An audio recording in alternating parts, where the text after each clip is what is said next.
It was good, y'all. I really wasn't going live until later because I'm not situated right. Lighting here all fucked, but it is what it is. But I will tell you this.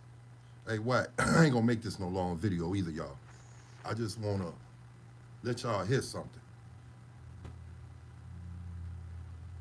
We can't be older and then trying to teach the younger generation about talking about the dead. I just said this the other day. Let the dead rest. You know, they not here to defend themselves or to say what they gotta say. I feel like a nigga that do that shit to the dead, they not gonna do that shit to a motherfucker that's living and put that shit out there on wax. You see what I'm saying? Wack, you foul for that shit. And this the crazy part, Wack. I fuck with you. Regardless you liking Suge or not, nigga, I fuck with you because I like your work ethic. I like the way you move.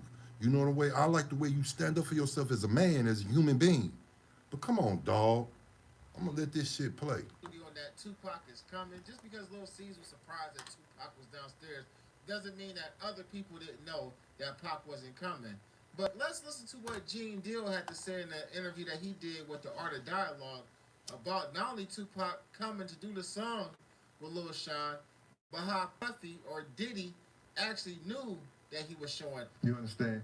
Big ain't know nothing about it, but you understand? The people who was in the office with Jimmy Henchman knew something about it. You hear what Lil C said? And I'm just gonna break. I know people might think Lil C's is a liar and Lil C's is evading some of the questions and stuff like that. But some of the shit he said had some validity in it. He said, we didn't even know Puffy was in the studio. They didn't know Puffy was there. All right. Tupac was there to get robbed. He owed Jimmy Henchman some money. He was refusing to pay Jimmy Henchman the money, so Jimmy Henchman said he could work it off by doing a song with Lou Sean. I'm gonna stop you for a minute, Gene. And this one go out to, you know, who he talking about. I get it. Y'all wanted to show him a lesson. He was being foul or whatever the case, disrespecting. And I get it. The guns went off because of him trying to do what he was going to do because he wasn't going. And this would let this shit lead to another situation with Pac being in jail. Motherfuckers talking about he got raped and shit. If this nigga wasn't going to get robbed, you think he finna give his whole up? Think about it, you dumb bumbers. The fuck? But my whole thing is that shit happened. But at the end of the day, you niggas knew what type of nigga y'all was fucking with. His mental, his background. See, it come from a nigga background, Joe. It's just like with y'all. And I ain't gonna say his name, I'm gonna just get the initials, JH. You take it from there. Now, it's just like y'all background. Motherfuckers ain't going. This is a motherfucker who y'all tried to put under your wing and produce and all that other shit. He had his own motherfucking lick, Joe. He was before his time. Y'all knew that shit because of the type of shit he was on. Because of the shit that came out his mouth, even when y'all was kicking it. You see what I'm saying? Come on, man. Shit, I promise, shit didn't have to go left, and both of them niggas would be here, Pac and Big, Joe. And we'd still be listening to newer music, and they'll be schooling these young niggas, Joe. You know, we got some young niggas out there, and I'm gonna get them their flowers now. Like Burke, OTF, and I'm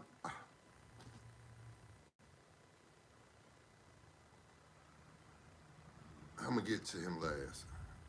And do my people first. You got 63rd them. You got J-Main them, Tay Savage. You see what I'm saying? You got Mimo.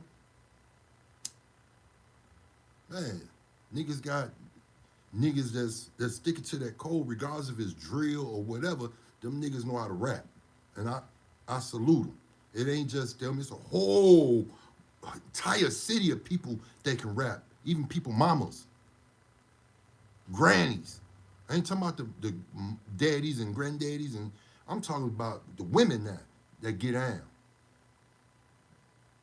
Well, I promise, when I was growing up, it was a little female, Joe, stayed across the bridge from where I come from.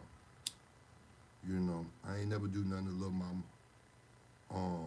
She had rapping skills out this world. I seen her one time at the chicken place. And I don't know why I didn't get her my number because she was hot. And I had people, well, I still do, that's in that music game. I ain't gonna say nothing, but she'd have been on and popping. My mind just went blanked out because I had somebody with me and I ain't want them to be like, damn, you trying to holler in my face? And it wasn't even like that. Whatever. Puff was there to spy on Big. What did Little C say? I didn't even know Puff was in the studio. He wanted to catch Big writing for them. He wanted to catch Big doing songs with them so he could prove. And now he got Andre Harrell with him. They go see Jimmy Henchman. What do Jimmy Henchman tell him? Andre Harrell can't stand fucking Tupac. Puff can't stand Tupac. What do you think the conversation with Jimmy Henchman and Andre Harrell and Puff in that office when they know Tupac is coming up there? I'm about to straighten this little nigga out. He gonna stop talking reckless to me. I got somebody that's gonna tighten his ass up. What they didn't know was, in tightening Pac up, if you come to bring some, you gonna get some. That's what I like about that little nigga. And end up Pac getting shot like that. Promise to pay back Jimmy Henchman in due time. I know you. I got some little niggas from the land that's like Pac. They grew up on Pac teaching, and they crazy as hell. And I salute my nephew. Now that's why I say I salute my nephew and Nisi Poo now, because they smart. And what it is, instead of the older generation trying to kick it with him and talk to him, a motherfucker be like, man, knock it the fuck off. Because what a motherfucker keep failing to realize, we was all fucking shorties once upon a time. Bitch niggas is listening. The world is mine. Set me up. Wet me up. Niggas stuck me up. I heard them guns bust. But you tricks never shut me up. Touch one of mine. I'm Dom. On everything I owe, I'll destroy everything. With an entrepreneurial spirit. Play the game, nigga. All out warfare, eye for eye. Since you lie, you die. Goodbye. Tech products and services. That was some hot shit, boy. And they can't lie. That nigga did come with some hot shit. Seems like the gladiators get a lot of positive social sentiment. Innovation changes everything. But he right though. I'm talking about Gene Deal. One thing about that little nigga, he wasn't going. You bringing his shit. Come on, let's get it. Fuck you talking about? If this nigga shot 2 off-duty police officers, Sort of insanity and commentary. come on, make it make sense, Joe. Motherfuckers talking about these movie roles made him go crazy. No, he just knew how to play the movie roles. That's it. That's all. He come from the same place another motherfucker come from. I'm sick of this shit here. Y'all don't want to help me out, so y'all like listening to the commercials. I ain't pausing shit. The sound ain't muting. But anyway, this is not my content. This is the Ruler Report. This was a day ago. He's a great actor. Listen to Wack. Man. But you know, it's crazy, this world I see, and you know, I'm gonna start praying on the world even more now because it's like, they believe the facade. You got niggas that'll kill you behind Tupac, but me born when he died. Man. Like, yo, you know what I'm saying? He ain't lying. It's crazy. I believe 99.9% of the rappers are rapping about stuff they didn't necessarily do. Let's just take this for example. His favorite rapper, when I say his, I'm talking about Wack 100. His favorite rapper is Ice Cube. We know Ice Cube wasn't about nothing that he rapped about. Did that make me feel like or look at Ice Cube any? Yeah, but the thing about that ruler is at the end of the day, it didn't matter. And I get what Wack was saying. Ice Cube didn't get out there like Pac. You see what I'm saying? Doing crazy shit. He did what he had to do and keep it on moving. You see? And that's why I guess Cube's still here now. Man, I fuck with Cube. Who don't fuck with Cube? Come on now. Mr. NWA. I don't know what the fuck, man.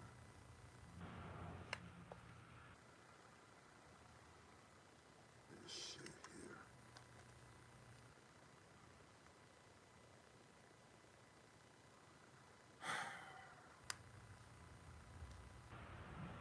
Okay, there we go. Shit, tweak. Different? No, because I understood it was music.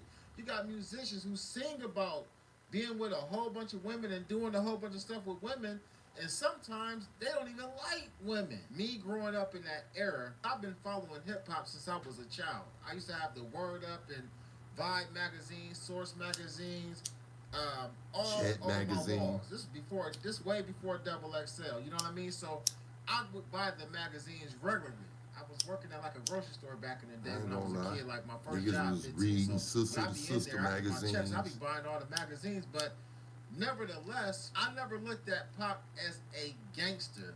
And if you listen to the Strictly For My Ends album, if you listen to the Me Against the World albums, if you listen to Tupacalypse Now, Tupac would talk about the struggles of living in the black community.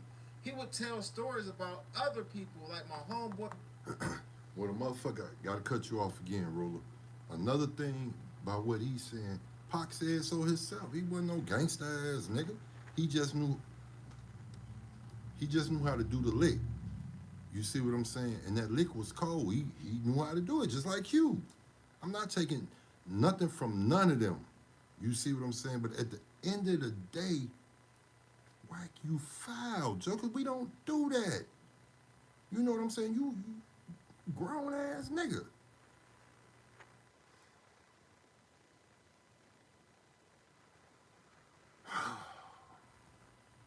This and my homie this. He would his rhymes were more of a story, even if it was like a first person story where he was placing himself in these situations. And nobody necessarily bought into that. The Tupac we bought into was the things that he was doing once he became famous, once he became a rapper, the things he was doing on the sets of these movies, the things that he was doing while he was out in public, going to clubs or wherever he was going, getting into these issues with other individuals or other people. So that was Tupac's persona. That's when Tupac began to get the bad boy image from the things he was doing after he became a rapper. Now, did some of us look at Tupac sideways when we started seeing him like flying red rags and it's looking like he may be leaning towards being a gang member and he's not necessarily from California? Of course. But I also looked at it like this. Tupac had been around a lot of people. A lot of people turned on Pac. I felt like he felt the people that was around him who happened to have been Pyrus, who happened to have been Bloods that were at that studio or part of Death Row, I felt like he felt those guys was family. So in order to be further embraced by that family, I want to be down with what y'all doing. That's how I always looked at it. I didn't look at it like, oh, I'm on the West Coast now. Now I want to. And that's true because you gotta think about it. This nigga bringing Bloods and Crips together. You see what I'm saying? And I felt like that was the best thing that ever happened. Shit just went sideways because he put himself in a situation. I fuck with you niggas. Y'all my family. But at the end of the day, when that loyalty got showed by him, when he went to that fucking fight and did what he did, putting his hands on that boy, and I get what Wack saying, but Wack, we don't do what you finna say. Gang bang. I looked at it as if Pac was trying to find a family. We know exactly why Tupac got killed. It ain't no mystery. You went over there because you was on some fake gang bang shit and put your hands on a real gang banger. And you got your ass gang banged on. That's it. And then Suge paid to blew your brains out $60,000 after that to get on the stand to give him an alibi. There you have it. Meet the West Coast, dummy. held like a goddamn punching bag when you tried to dive in the back seat. I got to pause right there. He said he got held when he tried to jump in the back seat. Do I believe Wack? Yes. Because it ain't just come from Reggie and the people that you see on YouTube. I done heard this shit from motherfucker. I got people related to me that's down up in Cali. And that's foul. I peeped that though. I peeped game when motherfuckers meeting up at this lawyer office or wherever, and you paying this 60,000 should. And I feel like this: if you know you not finna get out, you might as well put the truth out there. In my head though, why would you kill your artist though? Why would you do that? Why would you hold him? Because when I listened to Keefy D at first, when he was on Vlad, first it was said that Suge was just there. They said what they said, and Suge was just holding the steering wheel. And Pac tried to reach in the back or get in the back. So I'm finna rewind this again so y'all can hear this shit again.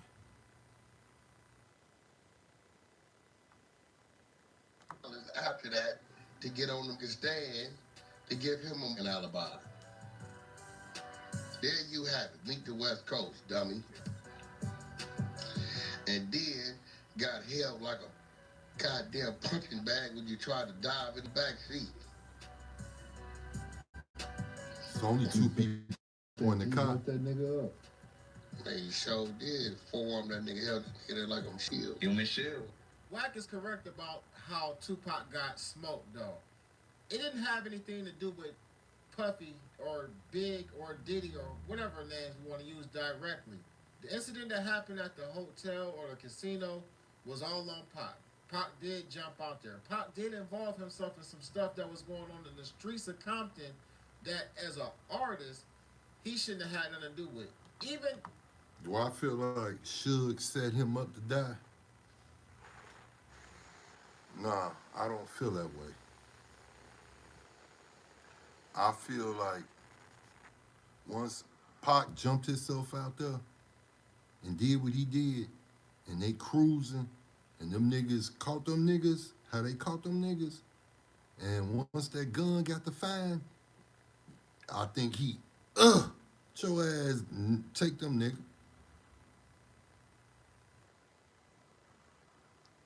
I believe it was somebody on foot too. But, you know.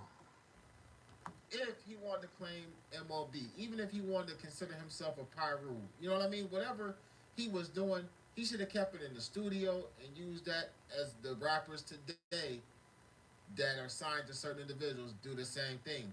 He should have left that in the studio. He should have left that street stuff to the dudes that's really in the streets. That incident at the casino is actually what got Pac smoked. Now, did Keefy D actually try to get a payment from Puffy afterwards? That's what Keefy D said.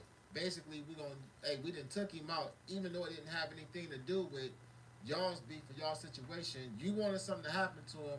Hey, it happened. What's up with my money? And that's how that played out. But he's totally correct. Diddy had nothing to do with Pac getting smoked, even though Diddy wanted to put a bag on Pac's head or whoever else's head at death row who he could get. Now, as far as Suge Knight using him as a shield, I've heard this discussion on Bomb First. I've heard this discussion by Wack several times. I've even heard other people before Wack was even on the internet, before we even did this YouTube thing, that Suge used Tupac as a human shield, which is crazy. And another thing that Wack pointed out that was crazy was that Suge Knight actually paid 60 bands to Orlando Anderson after Tupac got smoked in order for him to not go to jail, or to try not to go to jail for that probation violation that they was hitting him up with. And he said, welcome to the West Coast. And I agree. There's some dirty politics and there's some dirty niggas out on the West Coast, and if you get involved with the wrong ones, you might end up taking a dirt nap. But it's like that everywhere. You can get involved with the wrong individuals in any streets, on any coast, any Midwest, any down south, any city in the United States. You hook up with the wrong people and you put your trust into the wrong people, they're gonna do you dirty. And that's just how we do each other. You feel what I'm saying? But with that being said, I really don't know Wack's issue with Tupac, other than he always said he was fake. And I guess he just despised. And that's the thing, Wack. That's some personal shit. That nigga dead. Let that shit go. This 30 years later, and you doing Wack. You see what I'm saying? Keep that shit moving, dog. You ain't gotta be on that extra ass shit. That nigga dead. He can't defend himself. It was some stupid shit he did. He brought it on himself. That's just that. All that goofy, dumb, bitch ass nigga. That's what you get. Man, no. You just said so yourself. There are some loyal Pac fans out there. They hear you saying this goofy ass shit, nigga. But you think they gonna try to be on? You know, I'm just saying, from OG to OG, leave that shit where it's at, dog. You know, you say that shit and it's coming out your mouth, I'll ride with that shit. You see what I'm saying? And should, come on now. OG that's on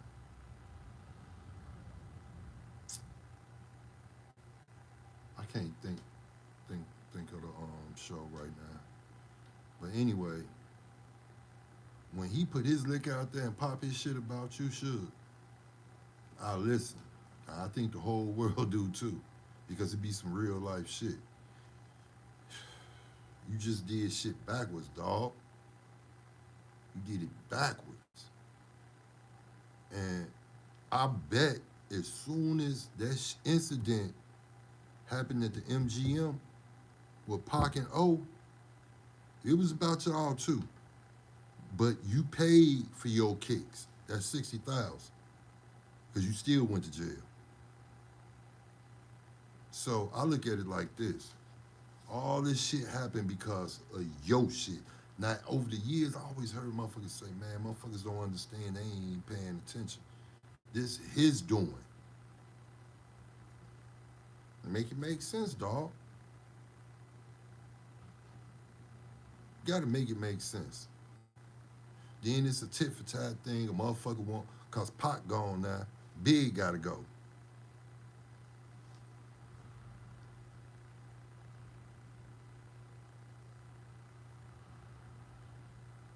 Hearing Edie, Napoleon,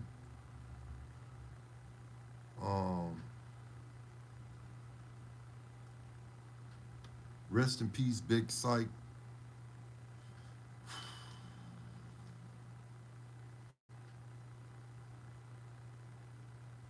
Rest in peace, Gaddafi. Fatal.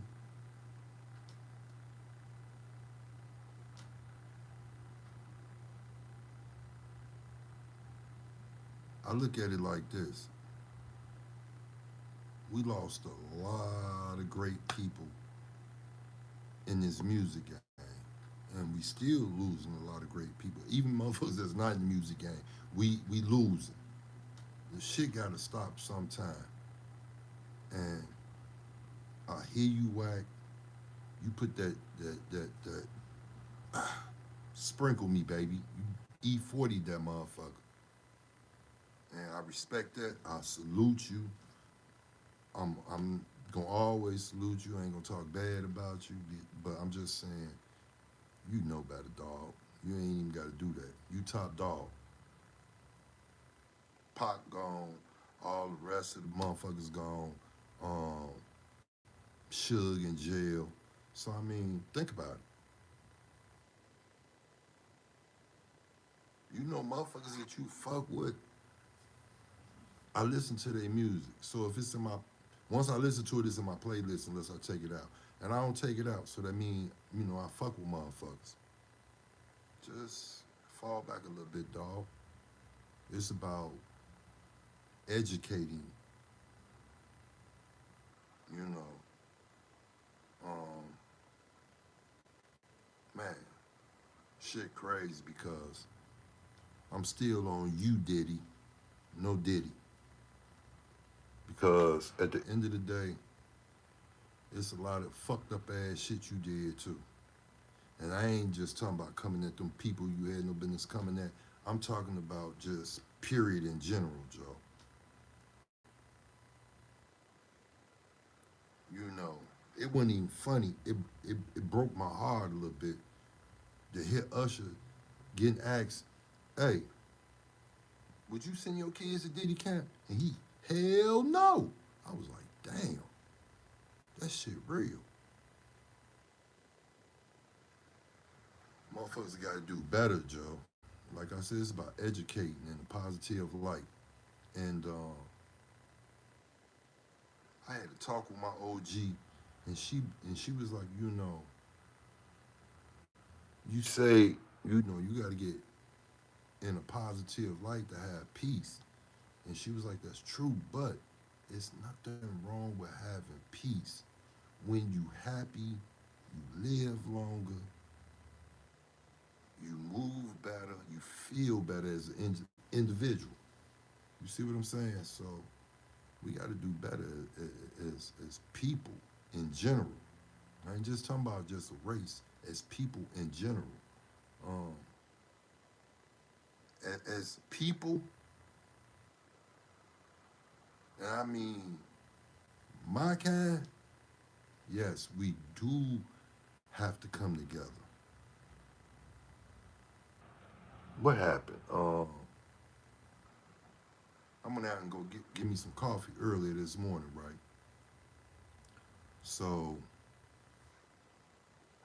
dude slide up in a regular car, but the windows were so black, even the windshield, you couldn't see shit. That bitch was blacked out, right?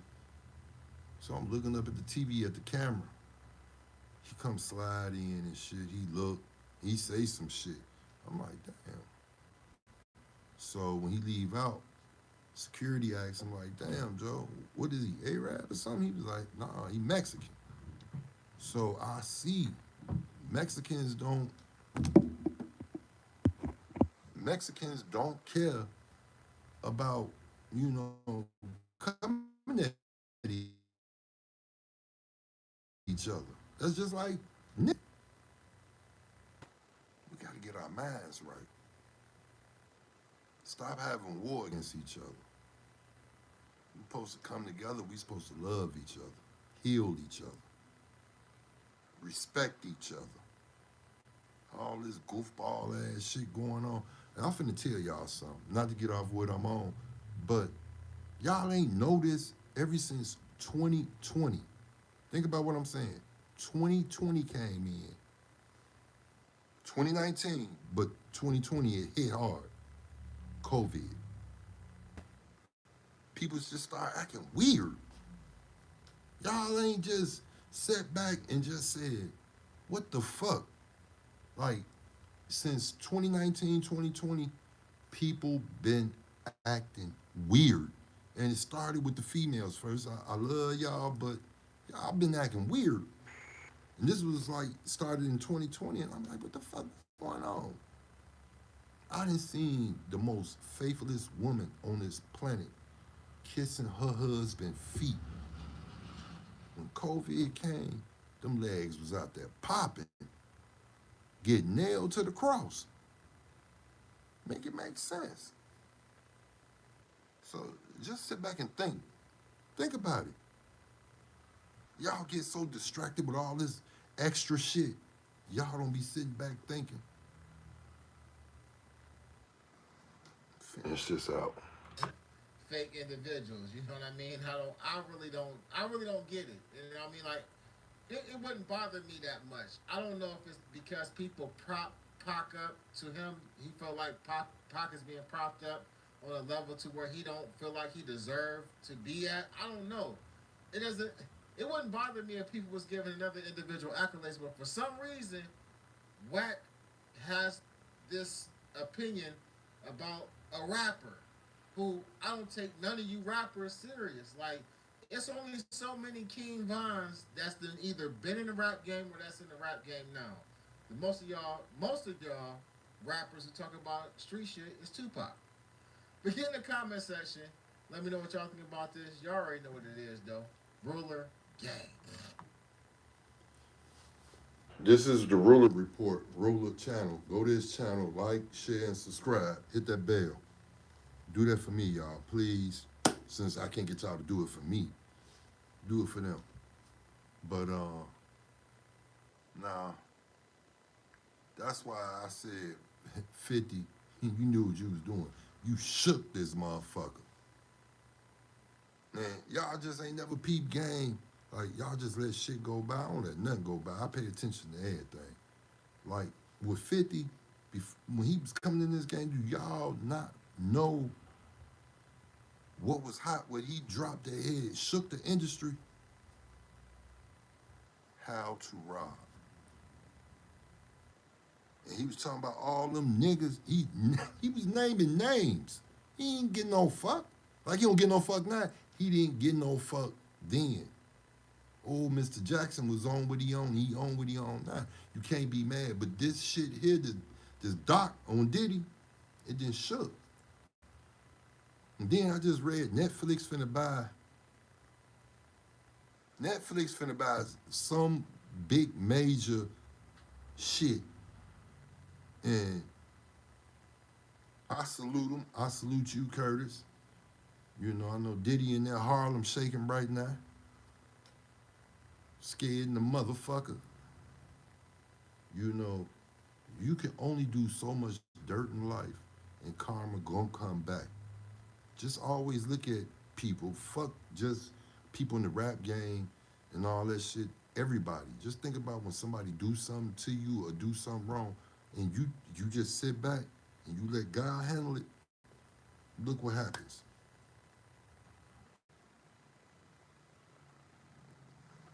Yeah, I gotta get y'all shit together, Joe. But that's Ruler Report. Go to this channel, Joe. Please. I appreciate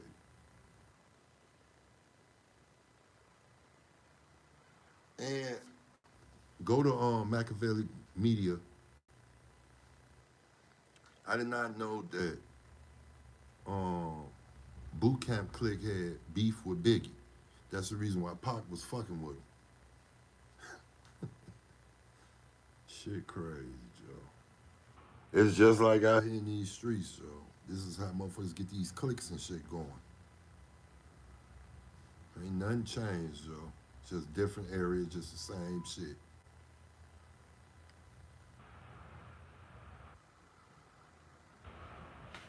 Hey, we definitely finna look at this We one. revived Green River This whiskey. art of the and dialogue, accidentally not my discovered- content.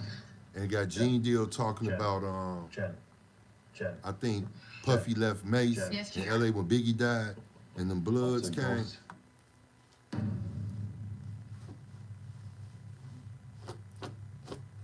A few weeks ago, Mace, he went viral over some comments he made about the night that Biggie got killed. He said that after Biggie got killed, over 70 Bloods went to his hotel room looking for him to try to kill him. And he said that she was the only one that came to his hotel room to get him. Well, Mace, you know, was from Harlem. And when I seen Mace driving around in California with Stevie J and this other guy in a drop-top white Benz, you know, I flipped on him. I was like, yo, my man, you from Harlem. Don't you know these cats out here will tear your head down to the white meat? What's wrong with you? It's not sweet out here, bro. Then Mace said, yeah, I know. And he told me about the basketball game or something that he went to. And how they was telling him that they wanted Big and Puff, and he was all right. He was good. So Mace did not show up to the party the night Big got murdered. He said he was in the room with Brandy, right? I called Mace that morning, and me and Mace spoke, and then he was telling me all the Bloods and everything that was out there. So I was with a couple of dudes that were from Black Hands, which is a part of the Black Guerrilla Mafia. You know what I mean? And we just went to the end of his hallway. He said there was a lot of bloods out there. And there's some dudes out there I wasn't recognizing. You know, I recognized, but I don't think it was, you know, he said it was like 70. When I got there, it wasn't that many dudes out there like that. But he could have seen 70, 17, 20, 30. When you think somebody trying to get you, and niggas is running the hallways because they know Bad Boy was staying there, you know what I'm saying? It's a lot of dudes. So when I got there with my team and everything, dudes who came to the hospital with us, we was good. So all we had to do was put them in a cab or car service where he can go where he had to go. And that was it. To me, it wasn't nothing. You understand? But to somebody in fear of their life, I can understand where he coming from. You feel me? You know, I'm already, you know, we already lost big. We on high alert. You understand? And now I got some dudes with me that's about it. That's what they do. You know, I was with Chaz Williams and a couple of his dudes from out there in Cali. You understand? That belong to the Guerrilla, I think it's the Black Guerrilla Mafia or family. And then I'm with Black Hands. And Chaz had a couple of his dudes. So I'm good. So we just made sure Mace was good. Yeah, he said that she was the only one that came to get him. He said that, you know, everybody that he went to LA with, he didn't leave with, you know. He said that everybody else was looking out for themselves. Well, Puff went to San Diego and they put him on a jet about 2 hours after Big died. You know what I mean? So, Clarence Avant and, what's her name? Clarence Avant and Andre Harrell made sure we did that. I was supposed to go on the plane with him, but I was like, nah, I ain't effing with you, bro. I'm out of here.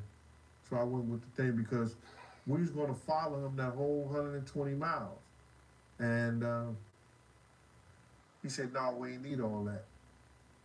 So I didn't understand that. So I just jumped in the car with Chaz and the other teams, and we went back to the hotel. And then got that call from Mace early, and I called them, and they came back over with me, and we went on and did what we had to do. But one thing that did caught my attention, because this story went viral, but I did notice a whole lot of big media outlets, when they was reporting about this story, they all was saying that Mace was lying. Nah, Mace ain't, you know, they might, you gotta understand when you scared and you see, you know, a bunch of dudes, whether he said it was 70, 30, 20, 10, you in fear of your life. You understand? So when you in fear of your life and then everybody that you come with ain't there no more and ain't picking up their phone, you gonna look, you know, you're gonna feel a certain way. I can understand where you're coming from. Or I can say I feel where you're coming from. But every time he called me, I picked up my phone. I'm gonna pick up my phone. Cause all that should have been going back home. I gotta live with that.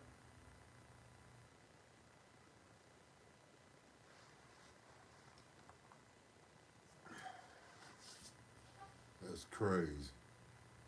They left his ass out there for them people to tie his head off. I ain't gonna lie though, Gene. You can saved a lot of people isms. Fucking with Diddy, Joe. I don't understand how y'all didn't look at this nigga growing up before y'all whooped his ass and jumped him into what you say, Black Hands. Why y'all didn't look at him and be like, man, fuck this nigga. Look at this bullshit now, Gene.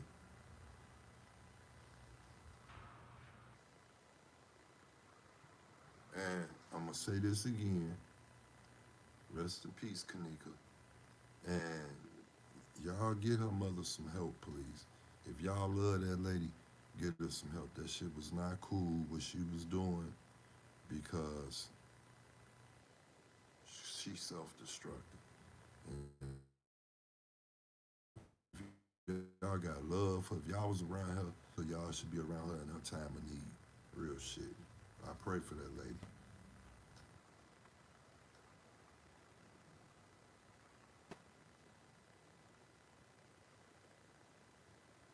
This is what I want to see too. Now my content, this Discretion TV. It's on Netflix. She would have me About- put the baby oil on. She took damn. This about the Reckoning, Diddy, Tupac Outlaws, Idi Amin, help crooked cops on Keefe D case. Wow. the bottle and said, no, that's not enough.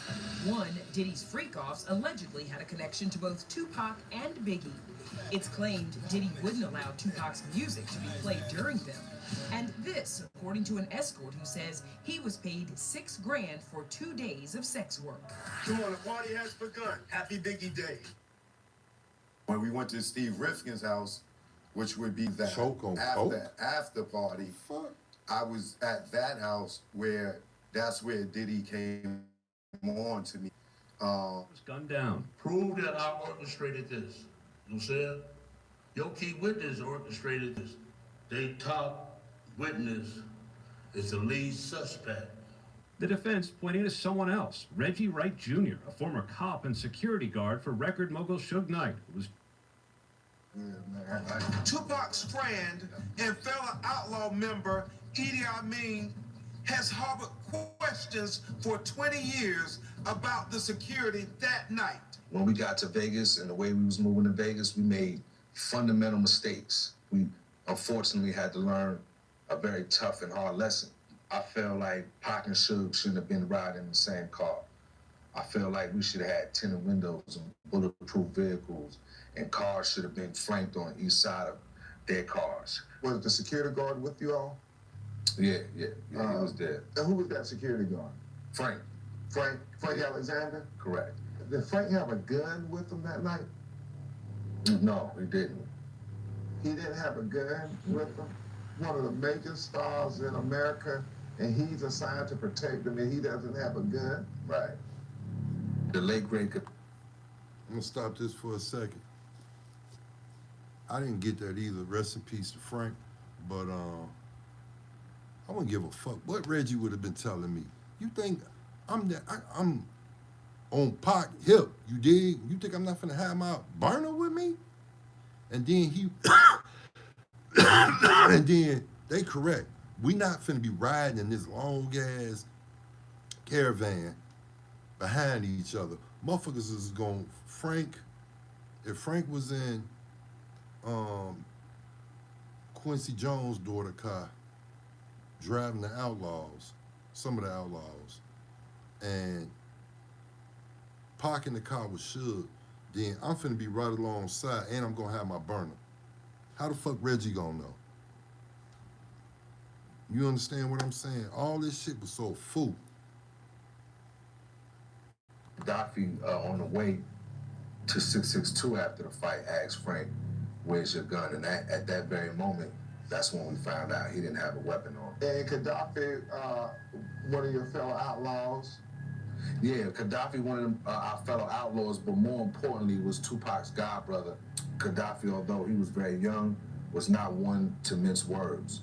So when he found out that Frank didn't have a gun, he lit into Frank's ass about it. He was upset. I think that would be an understatement. But Frank did have a reason for not having his weapon. He said he was told that he couldn't bring a gun into the city limits. And if they were found with weapons, they would be arrested. So And did he say who told him that? It would have come from somebody, an authoritative figure, who can tell Frank, you know, what to do. He said they said we couldn't have guns in the city of Las Vegas, or if they caught us, we would be arrested. And that was that. From what we've learned, there was only one person that night that could have given the order for Frank Alexander not to carry his gun. And that person is Reggie Wright Jr. Reggie and Suge both grew up in this area? Quite frankly, Suge lived just 2 blocks over. I need to ask Reggie Sr. about his son's connections to death row. Did you allow your officers to work for Death Row? No. Off duty? No. Nor did my chief approve of it. I didn't approve of that connection because I know the perceptions. I would have liked to make some of that good money on the side. But that's just not appropriate, in my opinion. Suge Knight offered me the job. Called me, we had a meeting. He asked me would I be over his security of death row. And my exact words to Suge was, no, I can't do that. Half of the people that's working for you, I'm investigating right now. And I'm gonna put them in jail, was my exact word. I'm not the guy for that, Suge. Within about 3 weeks or a month afterwards, I found out that Suge had got with my son, they had got together, he had helped him to get his security started. Came around in 1995. Suge had wanted to try some cops that are doing security. I wasn't his choice, to be honest, to probably be the head of security at the time. He really was reaching out for my father, Reggie Singer. Okay. Who was very well respected in the city of Compton. He had been around for a while with the gang members. And my father had got some intelligence that some of the guys that was working for Suge or planning to hold him hostage and extort him for some money. Oh, wow. Wow. And so what happened was he laughed it off. Was like, well, that's why y'all need to be over there with me anyway. I'm making money, I'm doing good. Come on, come and work for me. Okay. My father had no interest in it at all. Myself, was having major problems with my ankle. That's quite frankly, I wanted the lights, be around the lifestyle. I was probably only 27, 28 at the time. I was like, hey, I can hang out. You know, I can get some guys to work and do some things. Were you at Las Vegas the night Tupac was killed? Yes, sir. Did you attend the fight with Suge and Tupac? Well, of course, I had a ticket to go to the fight. However, I didn't. There was something going on that night that was really more important to me, in my mind, than being with Suge and the artists and all of that. That was the night we were finally going to get a yay or nay from the person we were purchasing the nightclub from. So 662. Correct. Club 662. Hey, Reggie, it's like you was trying too hard on this interview right here, dog. Like, not to fuck up. You could tell by you was an officer. Your movement, sitting there, hands claps together, trying to hold it together, swallowing. No Diddy. But at the end of the day, I say I'm gonna stop saying no Diddy. But anyway, no Diddy. I don't know, dog. And when I look at you on this interview, you light-skinned with a big, beefy arm.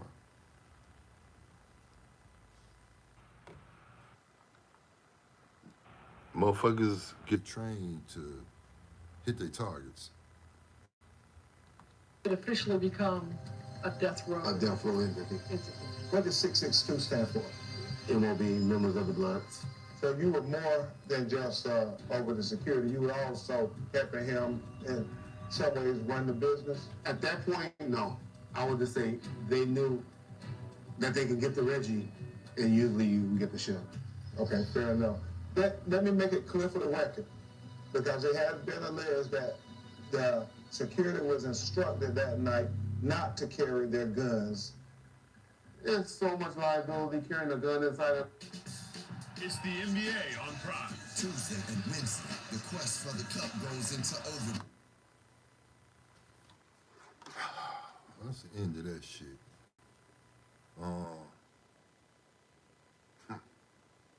Tupac outlaws Idi Amin, help crooked. Cop Reggie the Right Jr. How did he help him though? I listened. He was there in the cop with Frank, Gaddafi, and whoever else was in that motherfucker. What I don't understand is, how did he help? Tino, tell me. I get it. I seen the Netflix on Diddy. Fuck Diddy.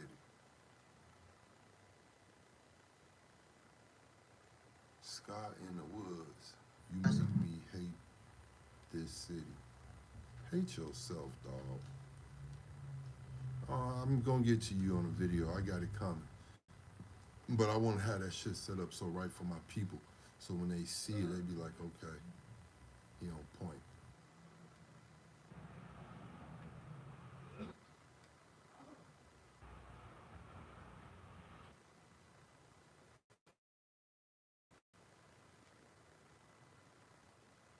Boy, they got a 4-hour and 25-minute video on the reason why Diddy killed Tupac.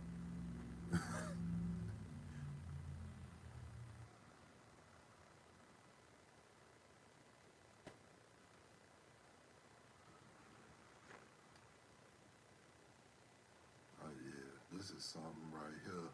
Dick Gregory, advice to young I don't make the mistake that most African of your mothers Americans. and fathers made. Visionary project. When I wake up in the morning, my prayers, and I thank God I woke up, the Ku Klux Klan woke up this morning. The drug pushers woke up this morning. I thank God that I made another 24 hours in the most vicious, nasty, hateful, insane nation that's ever existed with my wits, without hating, without being bitter, without being mean. And I thank God that I survived 24 hours in that type of atmosphere. Y'all check out Visionary Project. Dick Gregory gives advice to young African Americans. And I think that every person who has a young person in the house with them and they hear this video, that they should sit down and watch Visionary Project with Dick Gregory, his advice to young African American men. We're going to do this, though. Heavenly Father, I thank you for another day of life. I thank you for all the many blessings. I thank you for walking with me, guiding me. I thank you for also for everything that has been provided for me. At the end of the day,